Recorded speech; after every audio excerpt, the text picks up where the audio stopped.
अथांगला आज ब्रेकफास्टला होत्या idlis with sambar and चटणी.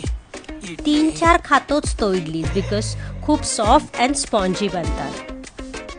काल संध्याकाळीच इडली राईस भिजत घातला 3 कप आणि 1 कप उडद डाळ. इडली राईस मी ह्या ब्रँडचा यूज केला. तुम्ही कुठलाही राईस यूज करू शकता. 5 to 6 hours सोक करून रात्री झोपायच्या आधी मिक्सरमधून ग्राइंड केलं आणि सकाळी उठल्यावर आधी सांबार बनवायला घेतला. शेंगा होत्या छान, चटणी केली, पोळी केली अँड इडलीज 10 minutes स्टीम केल्यावर मी सर्व करते अथांगच्या पप्पासाठी आणि अथांगसाठी. Without idli, there is no chutney. Without chutney, there is no idli. Rendu sethu full kattu chutney. Ada soru illa na patni.